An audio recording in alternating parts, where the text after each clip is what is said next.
Hello and welcome to another edition of What Does the Giraffe Say with me, Kathleen Retourne. We are a service that aims to reconnect conservation organisations by holding live interviews across social media. Today with me I have Beth Robison, and she is the Learning Specialist for WildTeam UK, which is an organisation which helps to train conservationists. So Beth, if I could just hand over to you, if you could just tell us a little bit about yourself and if you've always been interested in conservation. Yeah, sure. Thanks so much. So yeah, it's a pleasure to be here. So thank you very much for having me. So a bit about myself, or where to start and how to keep it short.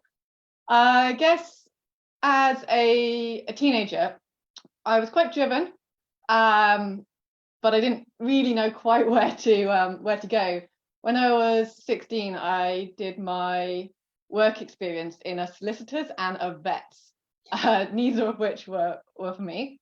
The vets was a lot of putting animals down, sadly, although I have a lot of respect for vets and all the knowledge that they know.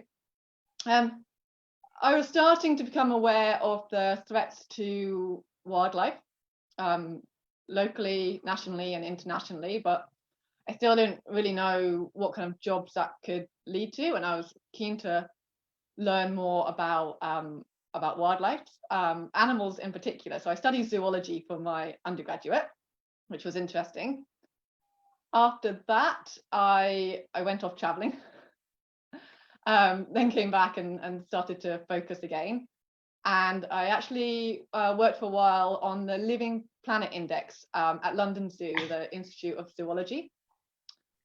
And that was a really good insight into the conservation world, and that really enthused me. And the Living Planet Index, it's an index that shows what vertebrate populations are doing over time. So it's a really useful tool for research, but also for communication.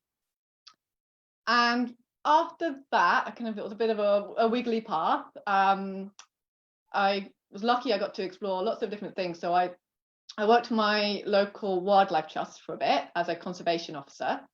And that was a good insight into local conservation and the great work that those guys do.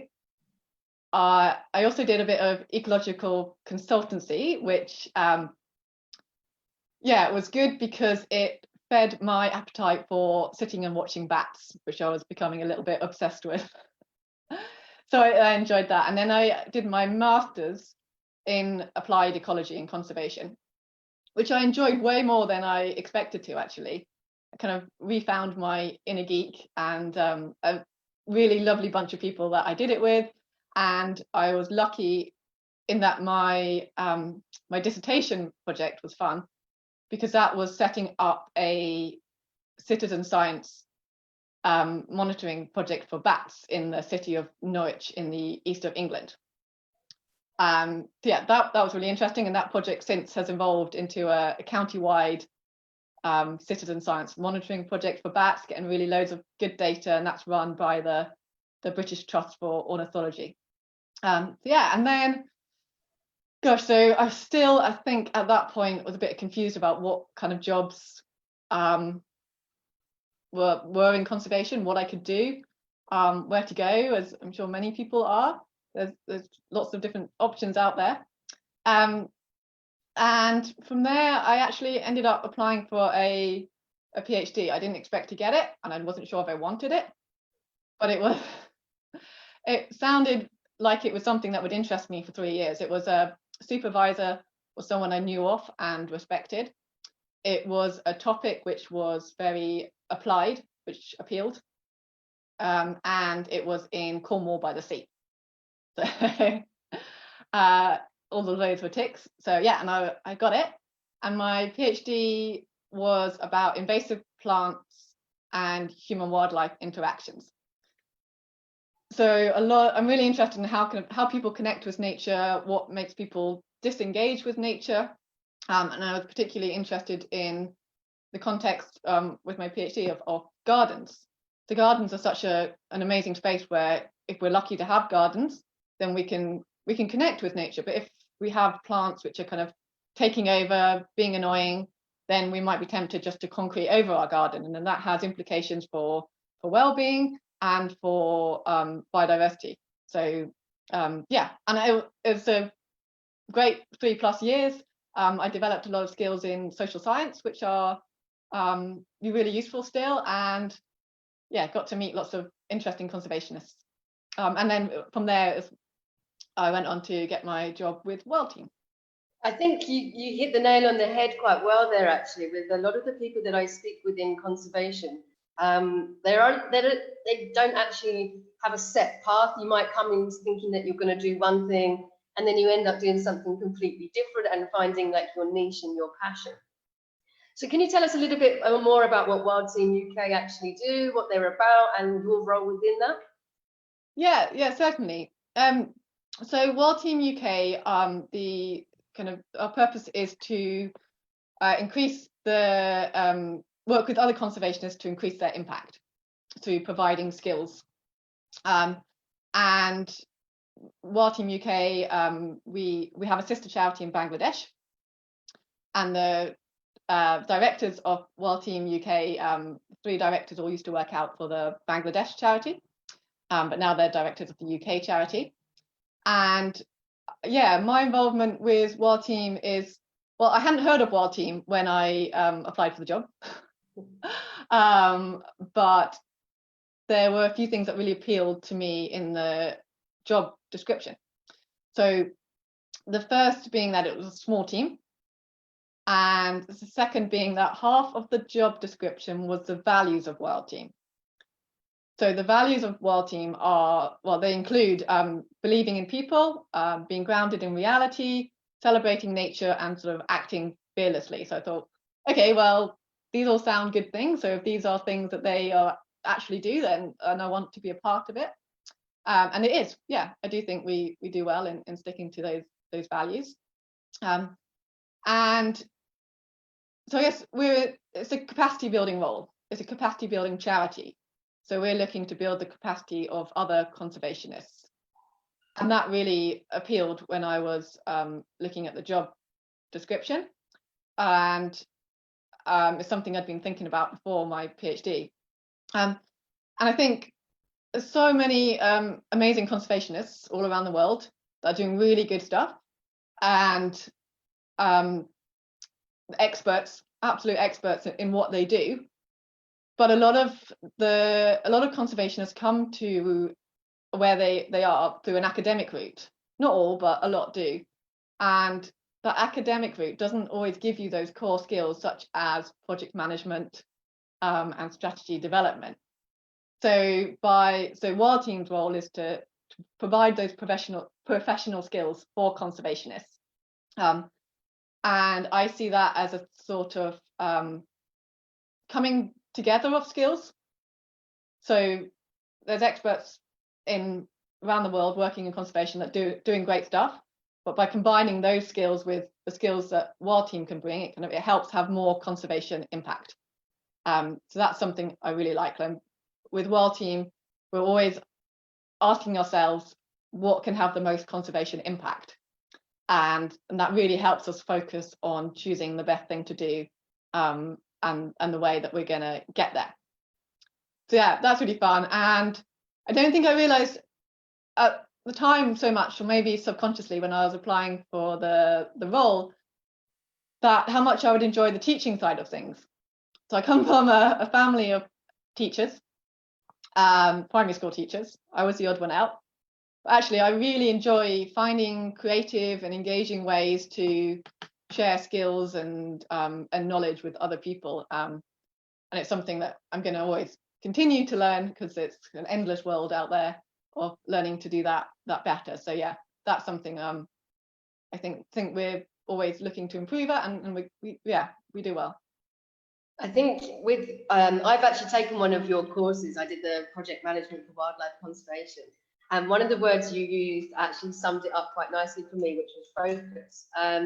What a lot of your courses do is like really help to hold you accountable, and other people accountable to what you are doing in your job, what they're doing in their role, and also kind of makes you look in towards yourself. So I know I'm a creative person. I'm not so great when it comes to sitting down and doing the more kind of like admin-y tasks and things like that.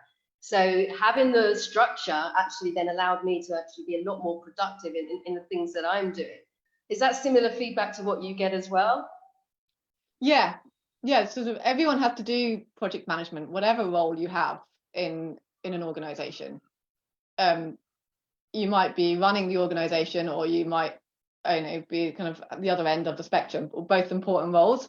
And yeah, by being able to do the things such as that project management skills give you, kind of frees up your time and your space and your energy to do everything else well. So you're not kind of wasting hours on the stuff which just frustrates you and gets you down and stops you having that impact.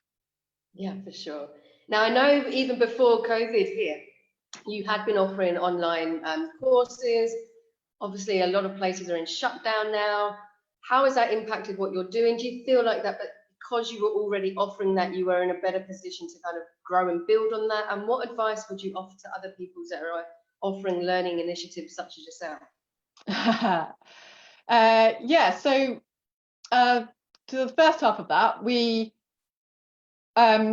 been running online training in the current format for just over a year when things really hit with COVID-19. And the current format is 6 weeks long, and half of that is live sessions, and half of that is the pre-recorded videos. And it took a while to do all the pre-recorded videos, set them up. So it definitely helped us that when everything was up and running, we could deliver these training. So when lockdown happened, we had to cancel a lot of class-based training, but we could put on more online training. So that definitely, it really helped us be in a steadier position. And I wouldn't want to compare us to other people because it's not a competition. But yeah, I think it helped us adapt and not lose too much impact and time, etc. So yeah, and I think a lot of people doing the training at the moment, and kind of I feel this as well, have said that although a lot of us are staying in one place, it's a really nice opportunity to connect with other people like all around the world. When you're kind of in one place for a long time. So yeah, I really value that. And advice was the other bit. Yep. Advice. This is something I could probably talk about for way more time than we have. So I'll keep it brief. My advice would be do it. So I think face-to-face teaching is brilliant, and I really hope we go back to doing a little bit of that. I love doing face-to-face teaching, but online training is, I think, going to be a bigger part of what we do going forward. And it has a lot of advantages online. It's cheaper, less carbon used with travel, and people can fit it around their busy lives and their busy work schedules. And so yeah, I think just throw yourself in at the deep end and go for it. I think there's a lot of technology out there that helps. Zoom being one, like you can do breakout rooms, so you can split people into smaller groups. There's kind of lots of ways of kind of recreating that classroom feel. And maybe piloting stuff. So pilot before you start to anyone who will listen, your colleagues, your friends, your family, your cat, your dog. Get used to the technology. And also ask for regular feedback. So feedback throughout the training and importantly at the end of the training as well. So, and really try and take the time to absorb that feedback and think of it as any negative feedback as a positive thing, because you can use it to improve what you do. So yeah, I think when we first did the training in the current format, we did tell everyone that it was the first time that we'd done it. And I think actually that helped. It helped me be a little bit less nervous about doing it. And people were really understanding and gave nice feedback and constructive feedback. So yeah, people are nice generally. So I think, share with them that it's your first time doing, if it is your first time doing something in an online format. And I think loads of organizations who weren't doing online stuff before, or that are doing it now, have adapted really quickly. And I'm really impressed at what some people have done. And the Field Studies Council in the UK is one really good example. There was one project that we knew of, and we know the people that run it because they've been on our training courses. They would run courses, face-to-face courses in sort of invertebrate identification, but they quickly turned that into online training, and they've been really popular. You sign up to the live session, they get experts, or they run them themselves because they are experts in some of the topics, and then they make them available to watch afterwards. So yeah, that's lots of people have been really impressed at how quickly people have adapted who are not doing it before. I think as well, the technology is fairly simple to use now. You don't have to have like the high-end equipment to be able to do these courses. And as well, as you said, you're not bound by location. So if you're based in Germany, or for me in Montserrat doing your course in the UK, for example, you can still do it. And you, as you said earlier as well, you're meeting people from all around the world. When you're going out into your little breakout rooms, you're chatting to people that you probably would never have spoken to before. So it does really open up the platform for lots of different people that may not have had the access to actually go physically and do these courses. Yeah, definitely. Yeah, that sums it up nicely. Okay, and then also with that, conservation is known for being very competitive. There's a lot of people for not very many jobs. It's difficult to get into. How do you think these courses will help for those that are coming in at a beginner level? And are there any other bits of advice that you can give to people to help them have more of a chance to succeed? Yeah, good question. Where to start? So yes, it is competitive. It's tough. I get that. But as conservation careers, the guys there, they often remind us that actually there's more jobs in conservation than ever. So there is reason to be optimistic, and there's a diverse range of jobs, some really kind of interesting things. And I think because most people will be coming from an academic background, as we were talking about before, they might not have the skills and things such as strategy development and project management. So I think these skills can really help you stand out. We did a survey and published a paper a few years back where we asked conservation practitioners globally about their project management skills, and they were really in demand, but very few actually had a qualification in project management. So there's definitely room for the whole conservation sector to get better at, to get more skilled and qualifications in project management. And you just have to look at a few job descriptions to realize that a common pattern is project management coming up again and again and again. So I think if someone were to take a training in something like project management, then it really demonstrates to employers that you're serious about your career choice and your focus. You can realize that project management is something that you'll have to do, and that you want to do it well, and that it will help you have conservation impact in it. Because I think with project management, it's one of those things that when you're starting out in your career, people ask for it, but you haven't had an opportunity to get experience in it. So kind of you're a bit caught, because you can't get a job because you don't have experience in it, and you can't get experience in it because you can't get a job in it. So it's a little bit of a way of shortcutting that, perhaps. And I think another thing that I like about our training, and people can generally get nice things about, feedback about, is the networking opportunities. So I don't remember quite from your training, but I imagine it was the same, that we usually have quite a mix of career starters, so people perhaps still at university, just finished university, career switchers, so people maybe coming from something like law or teaching, which is cool, and then practitioners. So you might be doing a training alongside someone who's a director of a conservation organization. And yeah, networking is always a horrible term, so I like to think of it more as making friends and connections. But I think, yeah, some people really value that and find that useful. What was the other part of the question? So what other advice would you give to people that are starting out? So aside from taking your courses and things like that, is there anything that people can do to stand out from the crowd? Yeah, lots. I think it's, to sum it up, my advice would just be really keen.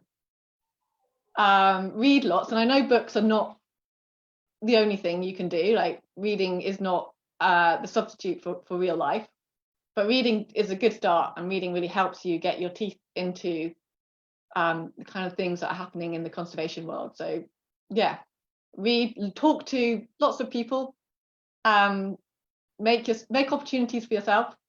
Whenever you see anyone, or you know a friend of a friend that might be working in conservation, invite them for a cup of coffee, or think about what you can do to make a connection and chat to them. And I think, yeah, the more you can kind of learn about what other people are doing, it will help you think about the kind of things that you want to do, and how to get there. So, What do you think about volunteering for organisations? Do you think that's a good way of getting your foot into the door? volunteering is a really difficult one. I think volunteering is brilliant, and I've done some, and in some ways I don't begrudge or regret any of the volunteering I did, because I didn't do it for the money, and I think I didn't need to do it for the money. But I realize it's can be a privilege to be in that scenario, to be able to volunteer when you have to support yourself, and it's it can be uncomfortable. So I think volunteering when it's part-time is something that is a positive thing. So and I don't think all volunteering has to be going off far away to the other side of the world and paying a lot of money. Although, yeah, if you can do it, I'm sure it'd be an amazing opportunity. But I think there is lots of ways to gain skills that will be useful in a conservation career closer to home. And one example from where I live, there's a local marine group, and lots of the students get involved with the marine group. Actually, it was set up by students, and they've developed some really good skills through like working setting up, or even just, there's some people just get become a part of it and get stuck in, and they kind of create the opportunities for themselves. So they'll set up events, they'll be chatting to local businesses. There's also the plastic-free groups in the UK, and I think things are happening in other parts of the world. These plastic-free groups are setting up, and it's a really good way of developing skills and showing that you're keen, that will then be useful in a conservation career. And it can be a couple of hours a week in an evening, which isn't too hard to fit in for most people. So I think, yeah, and if there isn't a plastic-free group or a marine group, if you're by the sea, or some sort of group in your local area, then go set one up. Excellent. Yeah, I agree with you on a lot of those points, actually. Okay, well, I've just got one more question to ask you, and then we'll see if we've got any questions from people back home. So if you're watching back home, if you want to comment or ask a question, pop it on the comments section, and then I'll put it to Beth. If you don't get a chance to do it now while we're live, then feel free to do it afterwards. This is going to remain on the site, so you can put your questions, and someone from WildTeam UK will be able to respond to you. So I like to kind of end on a bit of a high note from my side. So what was it that, do you have a defining moment of what it was that you got into conservation, or do you have an experience in being with wildlife that is like a highlight for you? Wow, it's a tricky question. So we ask a similar thing in our sometimes in our workshops as a sort of warm-up exercise, so people can share stories about wildlife and get excited about wildlife and remember why they're doing what they're doing. And it can sometimes turn into a bit of a competition, so who has the coolest wildlife experience. I always try and add in the that it doesn't have to be a competition, and people can share their most amazing wildlife experience ever, or they can share something that's more everyday. So can I share one of each end of the spectrum? For sure, yeah, go for it. So on the more everyday end of the spectrum, I think the blackbirds in our garden. So we're on the 4th brood of the season. So it's really lovely watching the baby blackbirds hop around. And the other end of the spectrum, I guess, the last year I was lucky enough to be in India. My partner was working with some conservation organizations out there, and I saw olive ridley turtles. So we were on a boat, maybe just a kilometre out from shore or something, and the turtles were just popping up all over the place, and they're huge and they're magnificent, and they're really cool. I'd never done the turtle thing before, and so often when we do this exercise in workshops, turtles come up, and lots of turtley type people, and I'd never experienced that before, and that was really cool, just to be surrounded by turtles, and researchers that could tell me about the turtles. So that was special. Yeah, that sounds incredible. I saw my first turtle last week, actually. The first time I ever saw one, it was a green turtle nesting, which was quite an experience. Wow, that's very cool. Not that I'm trying to do a competition. So I've got one question that's come up, and they're asking if your courses are recognised. So I think, I know you do give certificates at the end of them, but are they recognised within the industry as something that is a worthwhile course to take? Yeah, so this is a good question. It comes up a lot. I think the proof is in the pudding here. Talking to the kind of the big organisations, or any organisation that might be employing people. So we have worked with a lot of the big conservation organisations. So on our website, there's a list of the organisations we've worked with. So we've worked with Flora and Fauna International, we've worked with WWF. So a lot of people in those sorts of organisations will know about us and recognise us. And a lot of those people have not a lot, sorry, because they're massive organisations, but people within those organisations have done training with us. We recently did, I ran a training workshop for some people at the Nature Conservancy. So I think it's not going to be that 100% of people would have heard of WildTeam, but I think increasingly we're getting quite well known, and we're getting people on our training courses from a diverse range of organisations, and that's helping us kind of really be recognised in the sector as people who do this. You said at the start that you're an NGO. So how does that work in terms of people taking your courses? Does that mean that you can help provide support for those who might not financially be able to? Yeah, so we are a charity, and so we do have to find a way to keep going. And there's, as all charities will have that challenge. We do provide bursaries. So for each workshop, we provide a set amount of bursaries for people who cannot afford the full cost. And I realise that the full cost for people in some places will be a lot more than other places, the value of what it costs.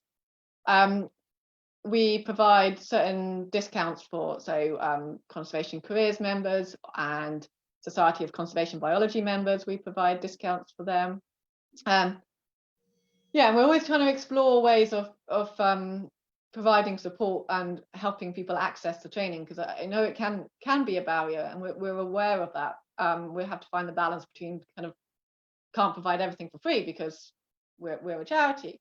So when we're currently exploring working some more kind of grant process driven approaches to fund some spaces for the training for people working on particular species.